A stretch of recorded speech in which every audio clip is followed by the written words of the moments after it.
રાજકોટ શહેરના ગાંધીગ્રામ પોલીસ સ્ટેશનમાં જે ભોગ બનનાર છે, ફરિયાદી છે, એમના દ્વારા રેપ અને પોક્સો મુજબનો ગુનો દાખલ કરાવવામાં આવેલો છે.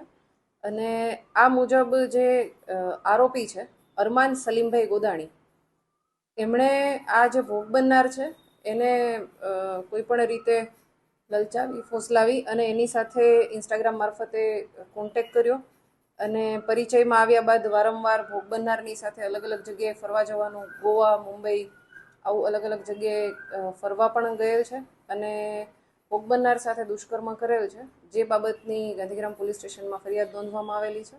અને આ જે ગુનો છે એની તપાસ ગાંધીગ્રામના પીએ મેઘાણી કરી રહ્યા છે. આરોપી છે એ રાજકોટમાં જ રહે છે અને મૂળ આરોપી જે છે એ ગોંડલનો છે અને ફિલરમેન તરીકે એ નોકરી કરે છે. ના, સગીરાએ આ આરોપી બાબતે પોલીસ સ્ટેશનમાં અથવા તો આ બનાવ બાબતે પોલીસ સ્ટેશનમાં કોઈ ફરિયાદ અગાઉ નોંધાવેલ નથી. આ જે આરોપી છે એણે ઇન્સ્ટાગ્રામ મારફતે આજથી 1.5 વર્ષ પહેલા આ સગીરા છે એનો સંપર્ક કર્યો હતો અને એની સાથે ધીમે ધીમે વાતચીત કરવાનું શરૂ કર્યું અને બાદ એની સાથે સંબંધ કેળવી અને રાજકોટમાં જ અલગ અલગ જગ્યાએ ફરવા જવાનું, રાજકોટની બહાર ફરવા જવાનું.